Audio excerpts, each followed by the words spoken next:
हमने कल देखा था कि स्टमक और वहां से निकलने वाला जो गैस्ट्रिक एंजाइम्स होते हैं, गैस्ट्रिक ग्लैंड से जो एंजाइम क्रिएट्स होते हैं, सिक्रेट होते हैं, कौन कौन से होते हैं? एक तो पेप्सिनोजिन, रेनिन और गैस्ट्रिक लाइपेज, राइट।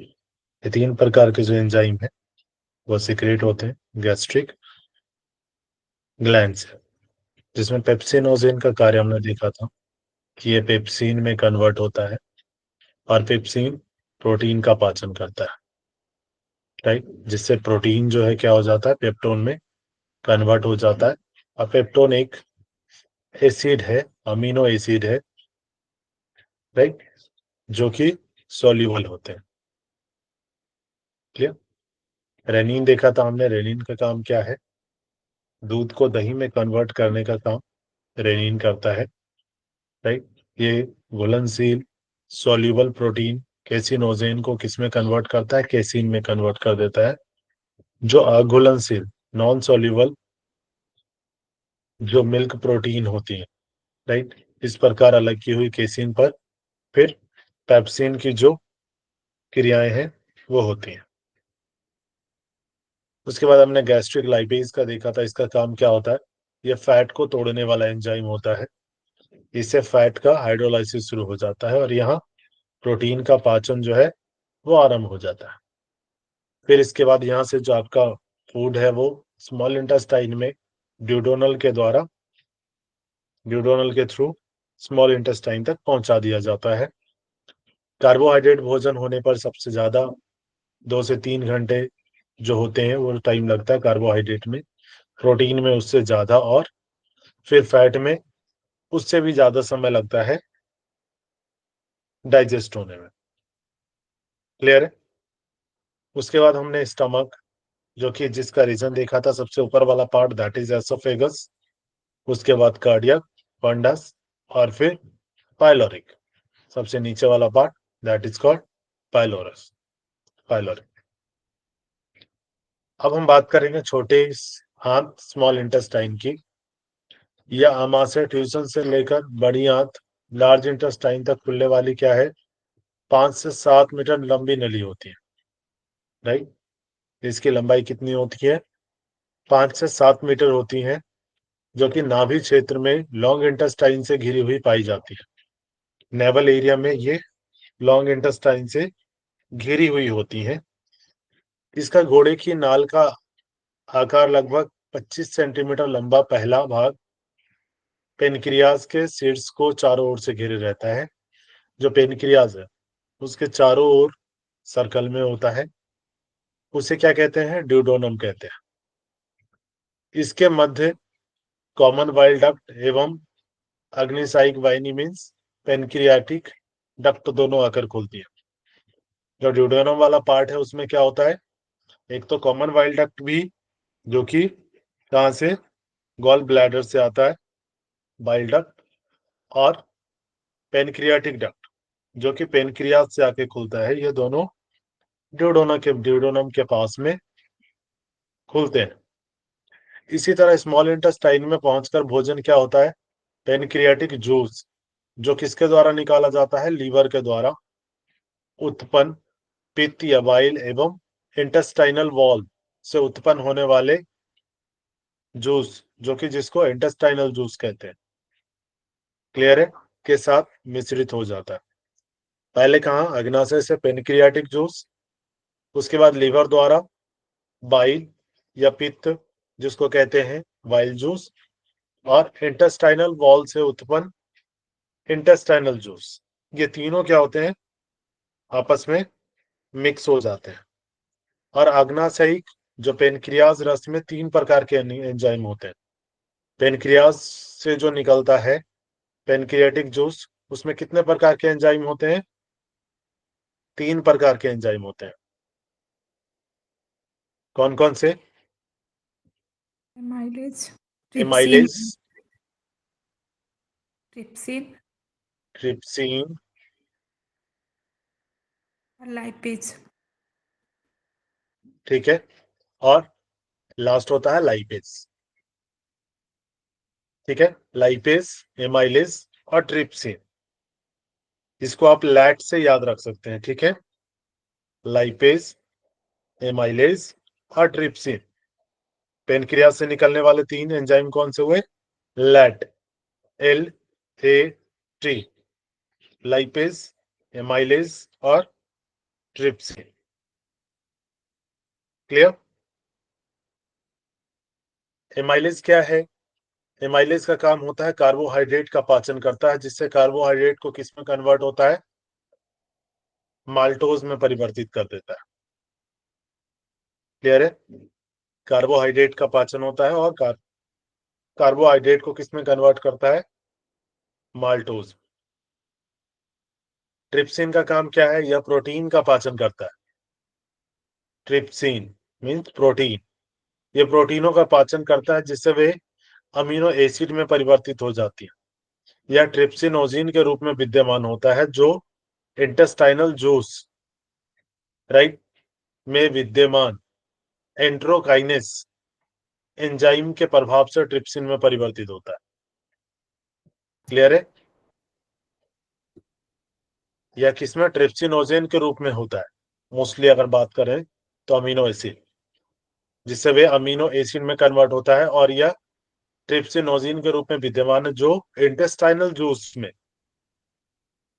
जो विद्यमान होता है एंट्रोकाइनेस उसके द्वारा ट्रिप्सिन में कन्वर्ट होगा। क्लियर है? अगर बात करें लाइपेज, तो लाइपेज का काम क्या है? लाइपेज वसाओं को पाचन करता है। लाइपेज का काम क्या है? वसा को तोड़ने का काम करता है, जिससे वे वसीय अम्ल, फैटी एसिड तथा ग्लिसरॉल्स में कन्वर्ट हो जाता है। क्लियर है? फैट किस में हो जाता है? फैटी एसिड में और ग्लाइसिरोल्स में कन्वर्ट हो जाता है। क्लियर? सर आमाशय से पैनक्रियास ड्यूरोनल में, हाँ बोलिए। सर पैनक्रियास से पैनक्रियाटिक जूस निकलता है, और सर लिवर से क्या निकलता है? Bile. Bile. Okay sir. Store liver में होता है ना, बनाता तो यस। लीवर में ही है, बाइल बनता कहाँ है? लीवर में, है ना। और स्टोर कहाँ होता है? गॉल ब्लैडर में। Okay sir. क्लियर है? Yes sir. ठीक है। आमाशय से स्टमक ड्यूरोनल में आया जो अम्लीय भोजन होता है, ठीक है, एसिडिटिक जो फूड है,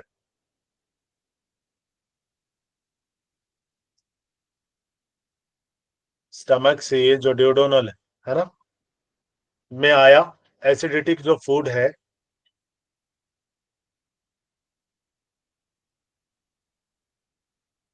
एसिडिक फूड जो है वो क्या होता है? जो आपका पेनक्रियाटिक जूस है और बाइल के साथ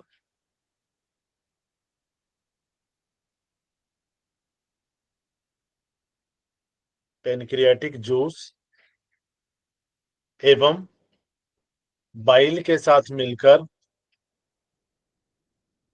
क्या होता है? बेस हो जाता है।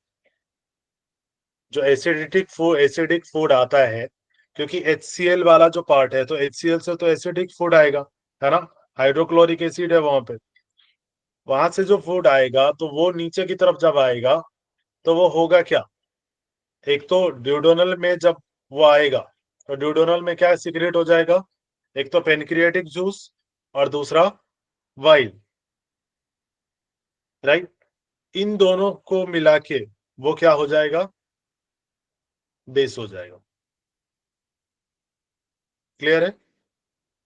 एसिड से बेस में कन्वर्ट हो गया। अब हम आगे देखते हैं, पित्त मीन्स वाइल में कुछ पाचक एंजाइम होते हैं, एंजाइम नहीं होते हैं, परंतु ये क्या करती है? फैट को छोटी आंत में सूक्ष्म कणों में विभाजित कर देती है, ठीक है। इसमें कोई डाइजेस्टिव एंजाइम नहीं होता है बाइल में, ठीक है, लेकिन इसका काम क्या है? जो फैट है उसको लार्ज स्मॉल इंटेस्टाइन में सूक्ष्म कणों में तोड़ देता है।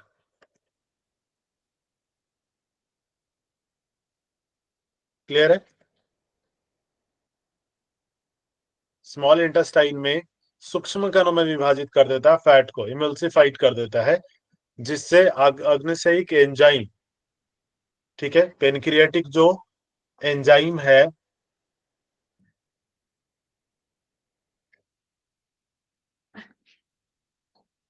पेनक्रियाटिक जो एंजाइम है,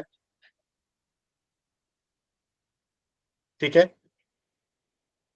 वो क्या करता है, लाइपेज की उन पर क्रिया ठीक से हो सके, ठीक है, जिससे अग्नाशयिक एंजाइम कौन सा था, लाइपेज की क्रिया क्या है, उन पर इजीली हो सके, किस पे, फैट के ऊपर। क्लियर है? बाइल का ये काम है। क्लियर हुआ? बाइल कोई डाइजेस्ट नहीं कर रहा, डायरेक्टली डाइजेस्ट नहीं कर रहा। बाइल का काम क्या था, जो फैट था उस फैट को तोड़ देना, एमल्सिफाइड कर देना, ताकि वो टुकड़ों में विभाजित हो जाए, और उसके बाद जो अग्नाशयिक एंजाइम है, जो पेनक्रियाटिक एंजाइम है, लाइपेज, ठीक है, वो प्रॉपर वे में उस पर अपनी जो एक प्रोसेस है उसको कंटिन्यू कर सके, डाइजेशन का। डन? जो इंटेस्टाइनल जूस होते हैं में निम्नलिखित एंजाइम होते हैं, भोजन के सभी अवयवों के पाचन को पूर्ण करते हैं, ठीक है। जो इंटेस्टाइनल जो जूस है उसमें कुछ एंजाइम्स होते हैं जो कि क्या करते हैं, पाचन को पूर्ण करते हैं, जैसे एंट्रोकाइनेसिस, पेनक्रियाटिक जूस में विद्यमान ट्रिप्सिनोजेन को क्या करता है, सक्रिय एंकाइन ट्रिप्सिन में परिवर्तित कर देता है, जो प्रोटीन विघटन कार्य मीन्स प्रोटीन को तोड़ने का काम करता है, ठीक है।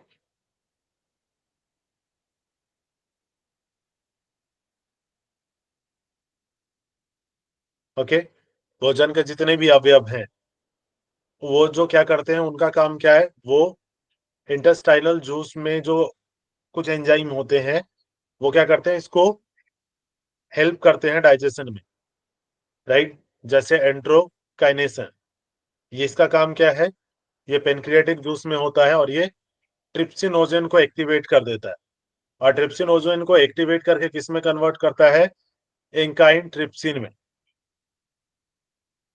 क्लियर है? इस तरीके से इस पे क्रिया होती है।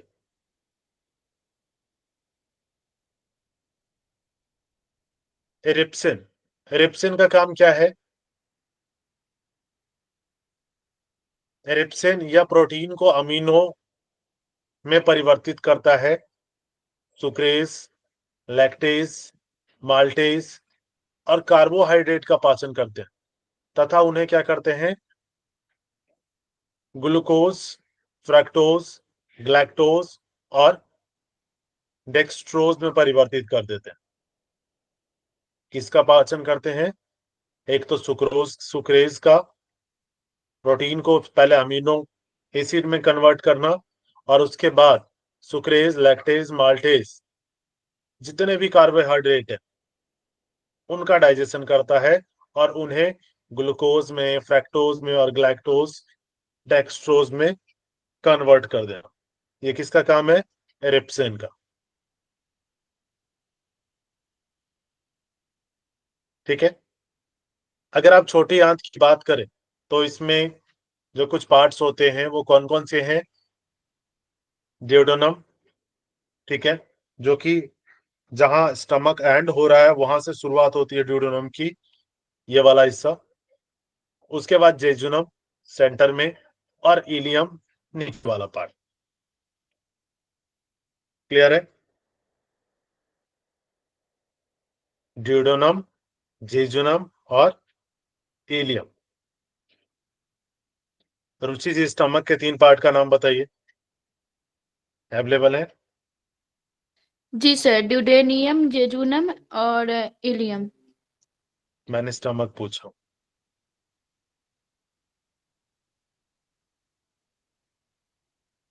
स्वाति जी, स्टमक के 3।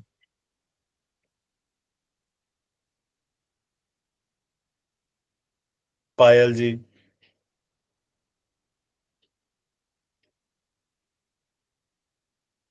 पूजा जी,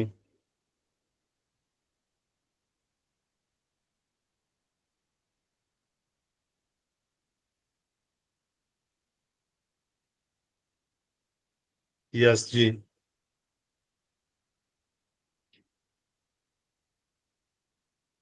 tell me the parts sir of मैं बताऊं स्टमक। क्या?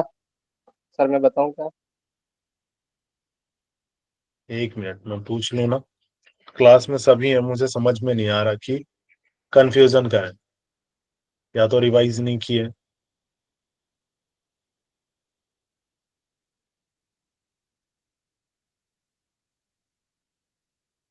आकांक्षा जी,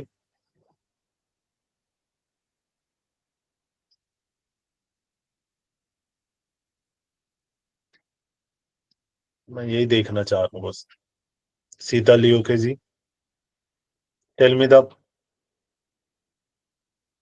parts of stomach.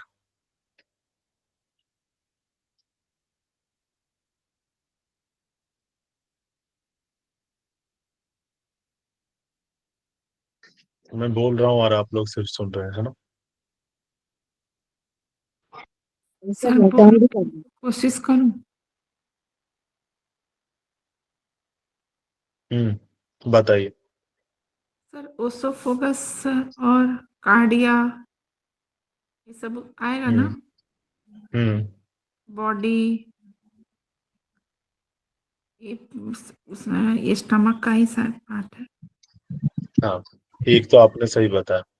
Sir card हम सर मैं ठीक है, ट्राई करूं। First Ankita, Ankita ji. Sir fundus, body hmm, और पाइलोरस। एक बीच में छोड़ा सर एंट्रम, सर एंट्रम है। एंट्रम सीक्वेंस गलत बोला। Entry sir cardium fundus, fundus body antrum pylorus. Pylorus. सब सबसे पहला पार्ट तो कार्डिया ही है, उसके बाद हम्म, फंडस है, फिर बॉडी, फिर इंसिक्यूरा एंगुलरिस, फिर एंट्रम, फिर पाइलोरस, या उसको पाइलोरिक भी बोलते हैं, वो फिर बाकी चीजें छोड़ दीजिए, वो that is the inner part. Main जो आपको 3 याद रखना है, कार्डियक, फंडस और पाइलोरिक। ओके। क्लियर है? इन 3 पार्ट्स को आपको मेनली याद रखना है। और जो मैं पूछना चाह रहा था वो यही पूछना चाह रहा था कि ये याद है या नहीं है। कंफ्यूजन कहाँ क्रिएट होगा? स्मॉल इंटेस्टाइन, लार्ज इंटेस्टाइन और स्टमक, तीनों के पार्ट दे देगा। क्लियर है? और वहां कंफ्यूज हो जाओगे कौन सा स्टमक है, कौन सा लार्ज इंटेस्टाइन है और कौन सा स्मॉल इंटेस्टाइन है। क्लियर है? याद हुआ? कार्डियक, फंडस और पाइलोरिक।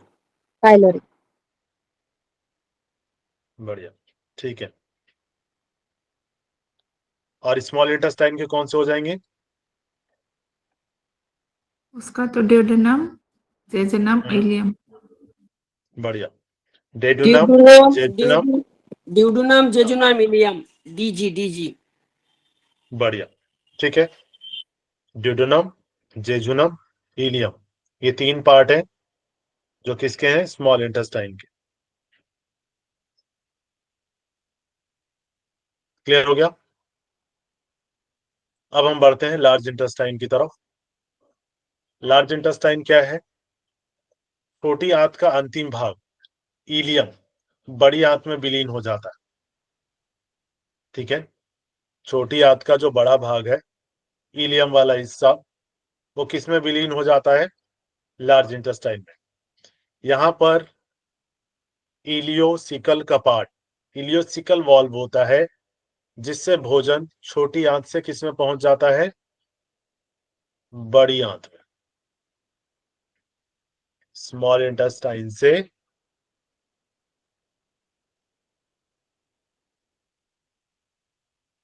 लार्ज इंटेस्टाइन में पहुंच जाता है।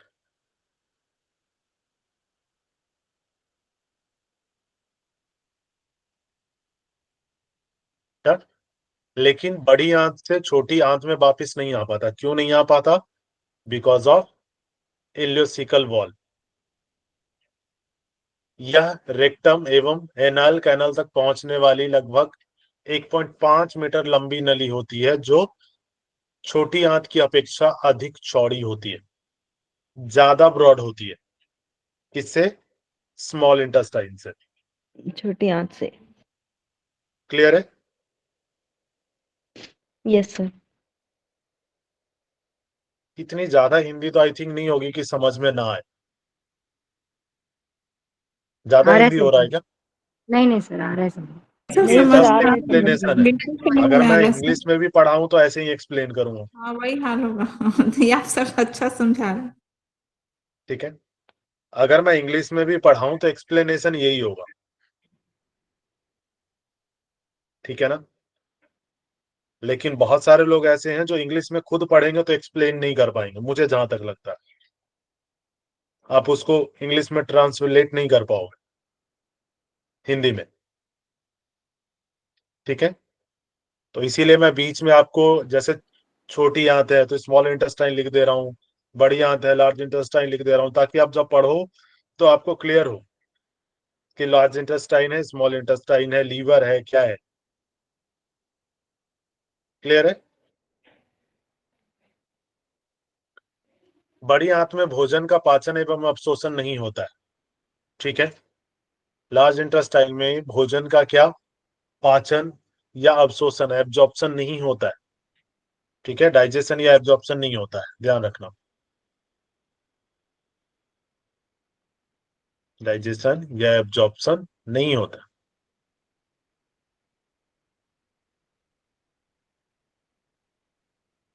बड़ी आंत में प्रवेश करने वाला भोजन का शेष भाग क्या होता है? तरल अवस्था में होता है, मीन्स लिक्विड फॉर्म में होता है। क्लियर है? लिक्विड फॉर्म में होता है। जो भी भोजन एंटर करता है, जो बचा हुआ भाग है भोजन का, फूड का, वो किस फॉर्म में आता है? लिक्विड फॉर्म में आता है। डन? यह जब यह बड़ी आंत से होकर गुजरता है तो जल का अवशोषण होता जाता है। ठीक है? बड़ी आंत में सिर्फ क्या होता है? वाटर का एब्जॉर्प्शन होता है, हाँ, जल का अवशोषण। जिसमें यह ठोस होता जाता है। क्योंकि वाटर का एब्जॉर्प्शन हो गया तो और जो वेस्ट मटेरियल होगा वो क्या हो जाएगा? और सॉलिड हो जाएगा। क्लियर है? बड़ी आंत के जो श्लेष्मिक स्तर से स्रावित होने वाला श्लेष्मा, जो लाइनिंग है, इनर लाइनिंग, म्यूकस लाइनिंग जिसको कहते हैं। ठीक है?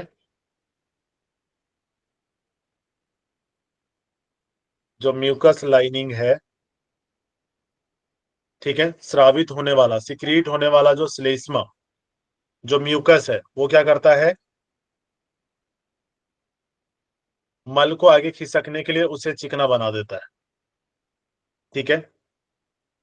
जो फिशेज हैं उसको आगे खिसकाने के लिए जो वेस्ट मटेरियल है, ठीक है, आगे खिसकाने के लिए उसको क्या बना देता है? चिकना बना देता है। क्लियर हो गया? उसके बाद रेक्टम। रेक्टम का काम क्या है? मलाशय में, ठीक है, मलाशय के मल से भर जाने पर क्या होता है? जो मल विसर्जित करने की इच्छा होती है, ठीक है, जो आपका मलाशय है, रेक्टम है, उसके भर जाने पर क्या होती है? आपको उसको सिक्रेट करने की इच्छा होती है, उसको बाहर निकालने की इच्छा होती है। और लास्ट है एनल कैनाल। कैनाल का काम क्या है? इसके द्वारा मल विसर्जन होता है। जो वेस्ट मटेरियल है वो आउट हो जाता है। फिर हम देखते हैं पेनक्रियास।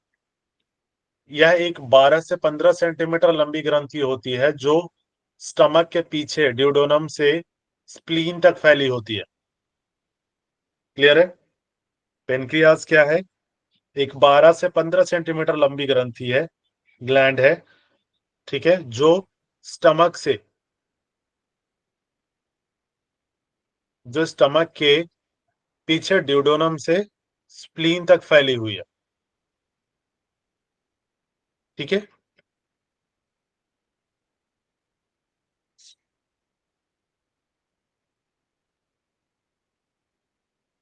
पेनक्रियास के कार्य क्या है? What is the work of pancreas? यह एक बहिर्स्रावी एक्सोक्राइन ग्लैंड है जो भोजन का पाचन करने के लिए पेनक्रियाटिक जूस बनाता है। ठीक है,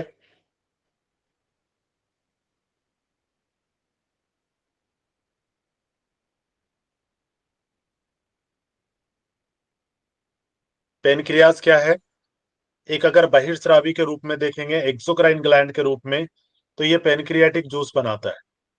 अग्नाशय में, पेनक्रियाज में कुछ कोशिकाएं गुच्छों में छितरी हुई पाई जाती हैं। कुछ जो सेल्स होती हैं,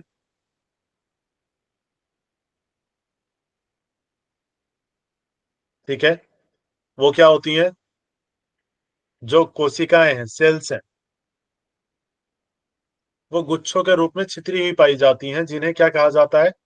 आइसलेट्स ऑफ लैंगरहैंस। लैंगरहैंस की दीपिकाएं। एक बार क्वेश्चन आया था कि लैंगरहैंस की दीपिकाएं कहाँ पाई जाती? तो लैंगरहैंस की दीपिकाएं कहाँ पाई जाती हैं? पेनक्रियाज में। पेनक्रियास। ठीक है, और ये अंतःस्रावी ग्रंथियां एंडोक्राइन ग्लैंड्स होती हैं। ठीक है, जो आइसोलेट्स ऑफ लैंगरहैंस है उसको क्या कहते हैं? ये होती हैं एंडोक्राइन ग्लैंड। क्लियर है? जो हाँ क्या सर, करती यही है? इंसुलिन बनता है ना, इंसुलिन। यस, वो इंसुलिन हार्मोन उत्पन्न करती है। ठीक है, इंसुलिन कहाँ बनता है? पेनक्रियाज के पेनक्रियाज आइसलेट्स में। Of Langerhans। लैंगरहैंस में। क्लियर सर हुआ? इसको बीटा बीटा आइसलैंड भी कहते हैं ना? हाँ जी, अल्फा बीटा और तो यहीं पे ना ये बीटा सेल से इंसुलिन बनता है ना, अल्फा बीटा दोनों बिल्कुल। रहते हैं। और वो कहाँ पाई जाती है? पेनक्रियास। लैंगरहैंस के लैंगरहैंस। आइसलेट्स ऑफ लैंगरहैंस में ही पाया जाता। क्लियर है? जब मैं आपको आगे पढ़ाऊंगा सर। तो उसमें आपको ज्यादा क्लियर होगी, जब हम एंडोक्राइन ग्लैंड्स पढ़ाऊंगा। ठीक है, जब हार्मोन पढ़ाऊंगा तो वहां पे ज्यादा क्लियर होगा अल्फा बीटा और डेल्टा वाला। ठीक है, कि कहाँ से क्या निकलता है। यहाँ से सिंपल हम पेनक्रियास का देख रहे हैं। ओके,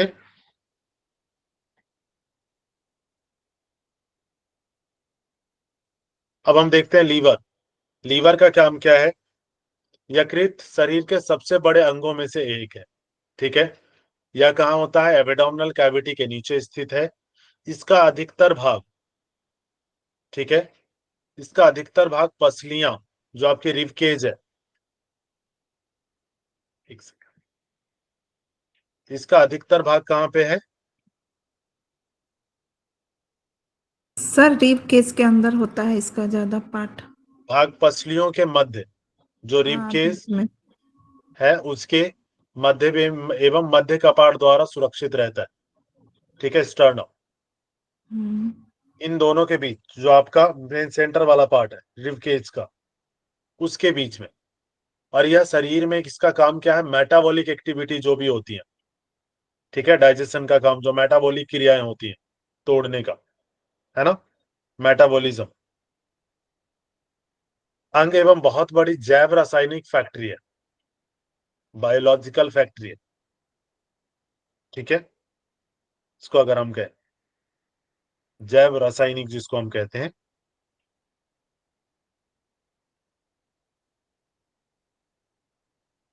जस्ट अ सेकंड,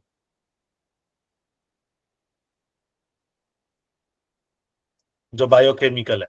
ठीक है, ये बायोकेमिकल फैक्ट्री है मोस्टली, अगर आप बात करें तो।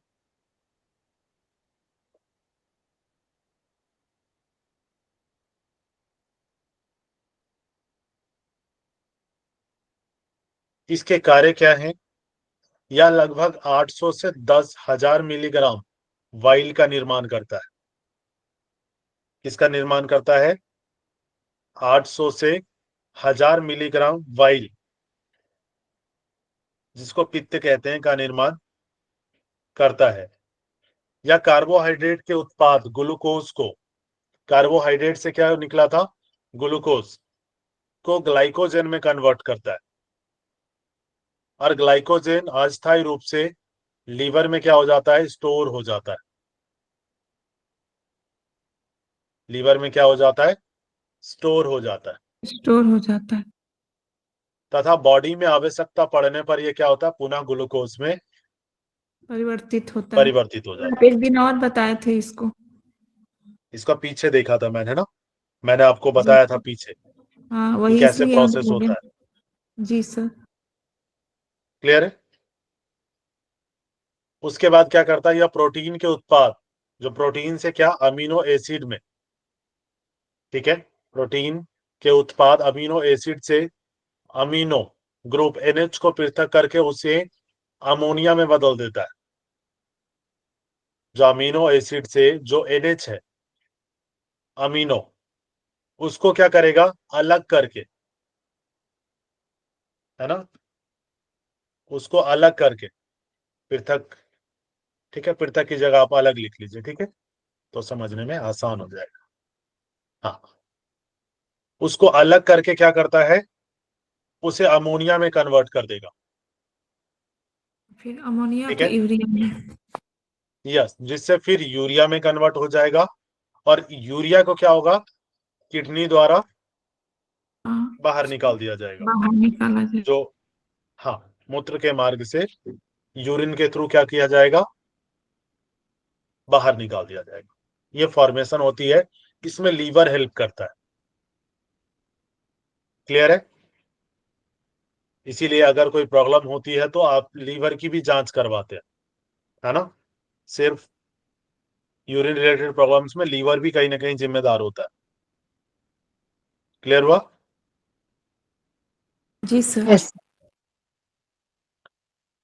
उसके बाद इसका काम है क्या है? फैट को संचित करता है, फैट को स्टोर करता है, और आवश्यकता पड़ने पर इसका उपयोग कर लेता है। ठीक है, फैट को सर आप स्टोर पीछे करता है। बताए थे ये बात, और ज्यादा होने पे फैटी लिवर होता है, ये भी आप बताए थे। परफेक्ट। जब मैंने बताया था ना आपको कि जब एक्सट्रीम लेवल पे ये स्टोर करता जाए करता जाए करता जाए तो क्या होगा? लीवर के सेल्स में फैट जमा हो जाएगा और वो फैटी लीवर हो जाएगा। जी बताए थे। क्लियर है?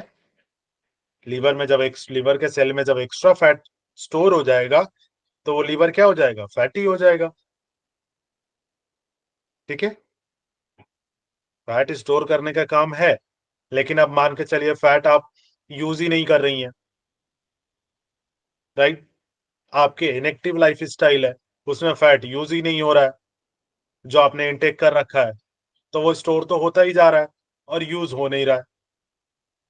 तो एक ऐसी कंडीशन आएगी जब लीवर खुद ही फैटी हो जाएगा। क्लियर है? उसके बाद इसका काम क्या है? आयरन तथा विटामिन B12 जो लाल रक्त कणों को बनने के लिए आवश्यक है को संचित करता है। किसको? आयरन को और विटामिन B12, जो कि आपका RBC बनने के लिए, RBC बनने के लिए हेल्पफुल होते हैं। कौन कौन से?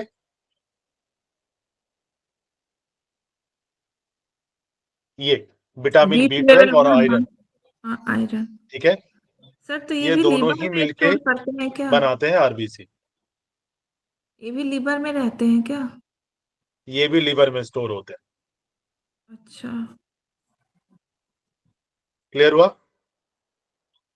जी सर, ये नहीं पता जिनको था। जिनको एनीमिया की प्रॉब्लम होती है उसके लिए भी लीवर टेस्ट किया जाता है। ठीक है, एनीमिया में क्या होता है? आपका RBC बनना कम हो जाता है ना। RBC बनेगा ही नहीं तो फिर ब्लड का सर्कुलेशन कैसे होगा? ब्लड जो है ऑक्सीजनेटेड कैसे होगा? जी सर। तो सर कभी कभी आपने देखा होगा विटामिन जो बी एनीमिक की जो पर्सन होते कमी हैं, होती है, हाँ, तो वो कैसे हो जाती है यस, विटामिन बी की कमी?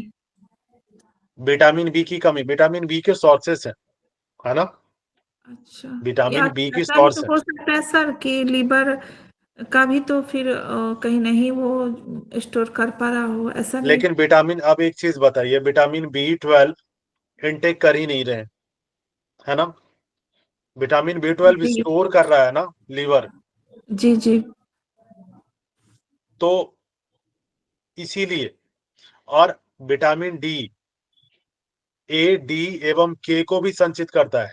और इसमें अच्छा आप मुझे ये बताइएगा, ए, डी, के, ठीक है, सॉल्युबल है, फैट सॉल्युबल है या वाटर सॉल्युबल है?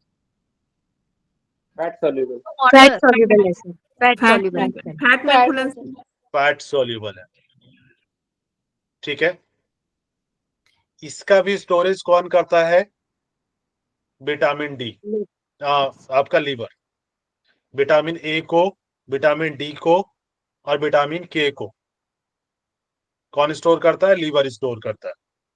विटामिन बी और सी, आपको पता है विटामिन बी और सी स्टोर, विटामिन बी और सी क्या होते हैं? वाटर नहीं होता सोल्यूबल है, होते हैं। नहीं। हाँ, वाटर सॉल्युबल ए, डी, हाँ हाँ, ई, के, वाटर सॉल्युबल होता है नदी, वाटर में सी, सी, जाता है। एच, ये तीनों वाटर सॉल्युबल नहीं होते हैं। होता है, होता है, ठीक है। ए, डी, पर ई, उसको के स्टोर फैट नहीं सोल्यूबल होता है, है सी को। ठीक है। विटामिन बी और सी ये क्या होते हैं? मोस्टली जो विटामिन सी होते हैं, आपने देखा है ना, हरी सब्जियां, पालक, इसमें उसको स्टोर नहीं कर सकते ज्यादा, है ना। लेकिन कई बार क्या होता है, आप इनटेक कर ही नहीं रहे, तो उस कंडीशन सर में पानी लीवर में उसकी पूर्ति घुलनशील कर रहा होते हो। हैं। हाँ, ठीक है।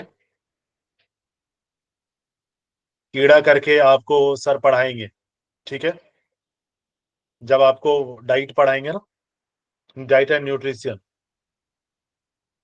डाइट एंड न्यूट्रिशन हो गया क्या? नहीं अभी ना। नहीं सर, अभी नहीं हुआ। हाँ, तो डाइट एंड न्यूट्रिशन में सर आपको पढ़ाएंगे याद करने का, कीड़ा करके ना, KEDA, कीड़ा करके याद रखिएगा, है ना, फैट सोल्यूबल के लिए KEDA, कीड़ा, इस तरीके से याद रखते हैं।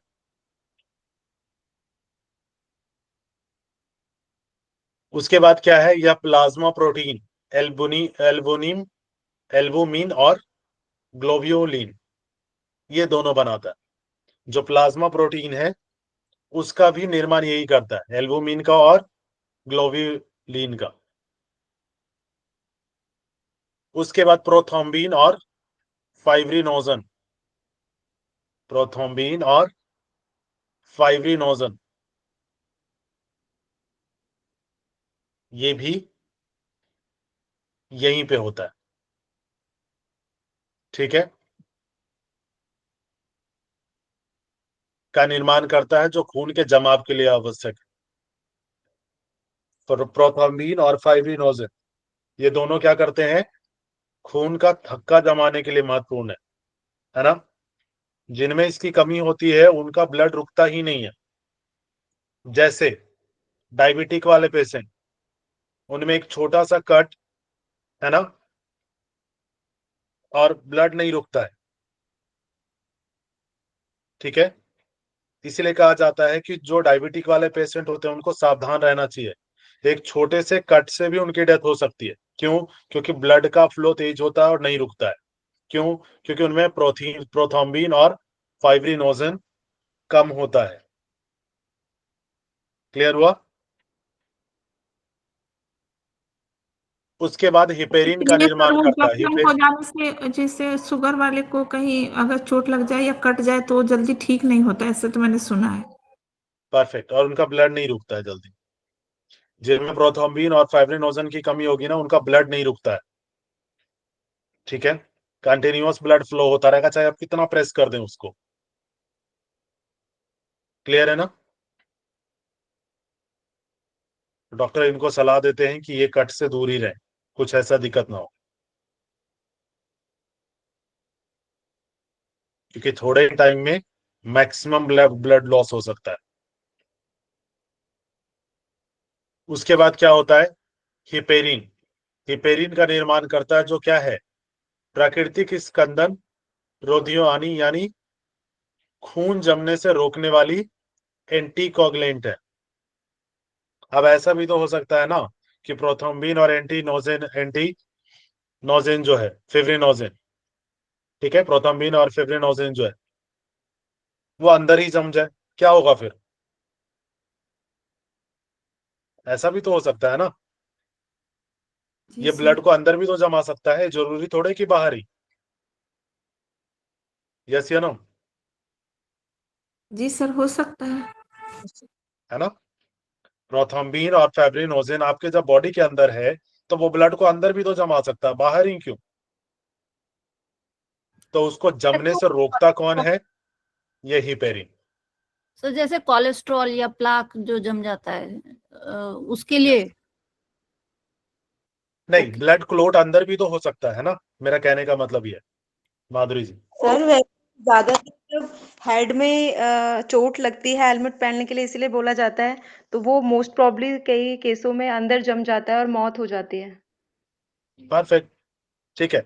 तो होता क्या है कि अगर ब्लड को नहीं, जैसे ब्लड को अंदर जमने से रोकना है तो उसके लिए क्या काम करेगा? हिपेरिन एंटीकोगुलेंट के उस पे काम करेगा कि ब्लड अंदर ही ना जम जाए।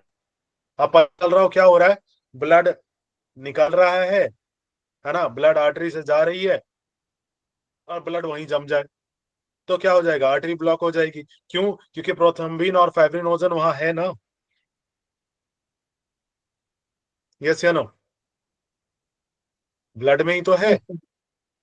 जी सर। तो वो ब्लड को अंदर ना जमाए उसके लिए कौन काम करता है? हिपेरिन। क्लियर है? हिपेरिन, हाँ अभी समझे सर, पहले नहीं पता था। हिपेरिन।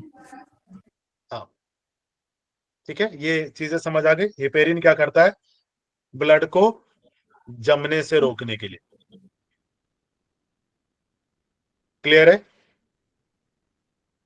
चल, यह शरीर में उष्मा उत्पन्न करने वाला अंग है ना, एनर्जी क्रिएट करता है मोस्टली अगर आप बात करें तो। और यह टॉक्सिक सब्सटेंसेस को निर्विषीकृत कर देता है, डिटॉक्सिक कर देता है, डिटॉक्सिफाई कर देता है।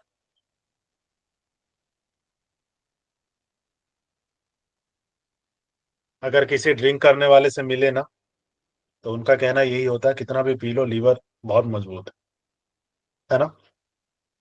उसका रीजन है क्योंकि लीवर क्या है, उनको आप कुछ भी बोल दीजिए, कहेंगे लीवर बहुत मजबूत है, कुछ नहीं होने वाला है, चाहे जितना भी पी लो, ठीक है। वो एक की जगह दो टिका रहे होते हैं, तीन टिका रहे होते हैं, लेकिन उनको बस इस बात की खुशी है कि लीवर है, और जब तक लीवर रहता है वो बस टिका ही रहे होते हैं। लेकिन लीवर की भी अपनी एक लिमिट है ना, लीवर की भी अपनी एक लिमिट है। लीवर के सेल्स दोबारा से डेवलप हो जाते हैं, जो डेड सेल्स होते हैं, लीवर के डेड सेल खुद को दोबारा से, लीवर का जो सेल है वो दोबारा निर्माण कर लेता है अपना, बट एक लिमिट होती है ना। इस बात से खुश नहीं होना चाहिए कि लीवर दोबारा से जनरेट कर ले रहा है, एक टाइम के बाद लीवर भी डैमेज हो जाता है। कितना डिटॉक्सिफाई करेगा, है ना, ज्यादा से ज्यादा 250 ml कर ले, वो पूरा 1 लीटर तो नहीं करेगा ना। तो कुछ टाइम में इस तरीके से चलते चलते चलते चलते लीवर क्या होता है, डैमेज कर लेता है, डैमेज कर देता है। और अगर कुछ ऐसा टॉक्सिक ले भी लिया हो उसको भी निर्विषी कर देता है, मतलब उसमें वर्क नहीं करता है, आपकी बॉडी को ज्यादा हार्म नहीं पहुंचने देता है, लीवर के सेल खुद ही डेड हो जाते हैं उससे। क्लियर है? ये काम आपके लीवर का इतना इंपॉर्टेंट काम है, देखिए। क्लियर हुआ? उसके बाद इसका काम है कि अब गर्भाशय में भ्रूण विकास के समय रक्त निर्माण भी करता है, जो फीटस है, ठीक है। जब बच्चे का जो फीटस है, जब भ्रूण बढ़ना शुरू होता है तो उस टाइम में जो बच्चे के अंदर ब्लड होता है, उस बच्चे में ब्लड का निर्माण कौन करता है? लीवर करता है। ठीक है, प्रेगनेंसी के टाइम में जो भ्रूण है आपका, जो फीटस है, उसमें ब्लड का निर्माण कौन करेगा? लीवर करेगा। क्लियर है? ये भी थोड़ा न्यू है, इसको याद रखिए। किन्हें किन्हें पता था ये?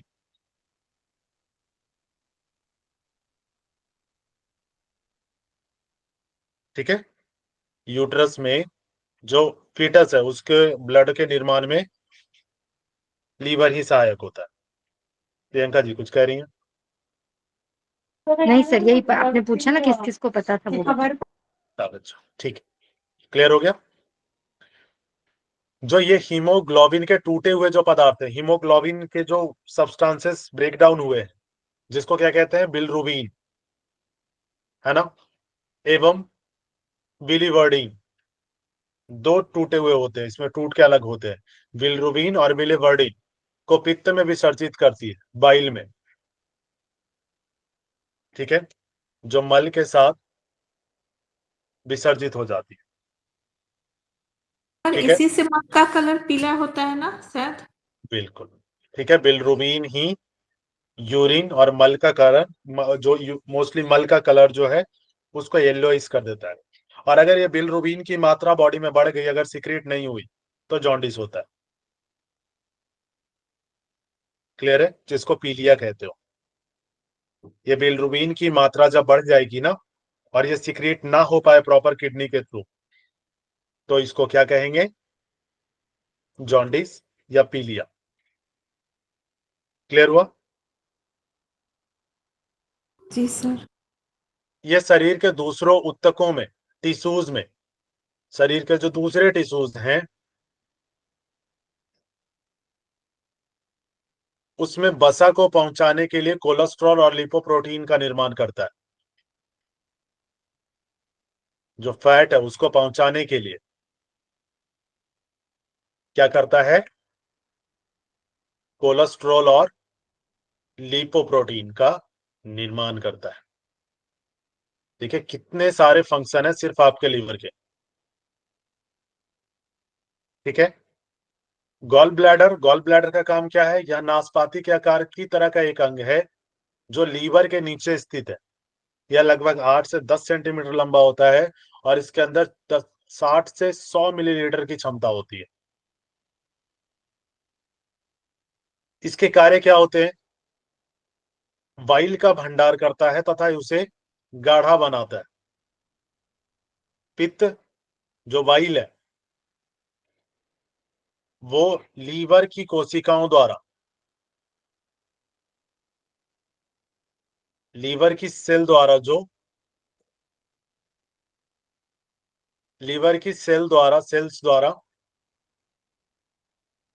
उत्पन्न होने वाला तरल है, लिक्विड होता है। ठीक है, बाइल क्या है? लीवर के द्वारा उत्पन्न होने वाला एक लिक्विड होता है।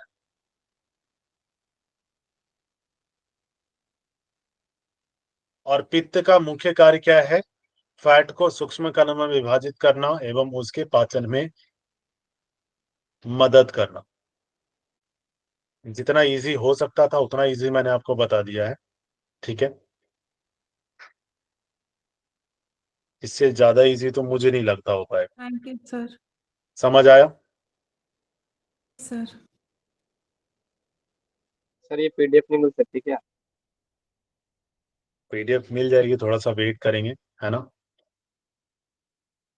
वेट इसीलिए करेंगे क्योंकि बीच बीच में मैं कुछ करेक्शन कर रहा हूँ, है ना, इसीलिए।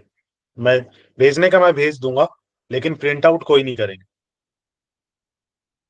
हाँ सर भेज दो, ठीक है, प्रिंट आउट नहीं करेंगे, जिससे रिवीजन के हाँ, लिए हेल्प हो जाती है। रिवीजन के लिए मैं भेज देता हूँ, प्रिंट आउट मत करिएगा। जो लास्ट में मैं भेजूंगा उसका आप प्रिंट आउट निकलवा सकते हैं। क्लियर है? Okay sir. मैं आज भेज दूंगा, बाकी आप लोग रिवाइज कर लेना इसको। ठीक है, और कोशिश करो रिवाइज करते रहो साथ में, नहीं तो दिक्कतें ज्यादा होंगी। लास्ट में जब आप सोचोगे एक बार करूं, तो वो ज्यादा दिक्कत करेगा। ठीक है, क्योंकि ह्यूमन मेमोरी की भी एक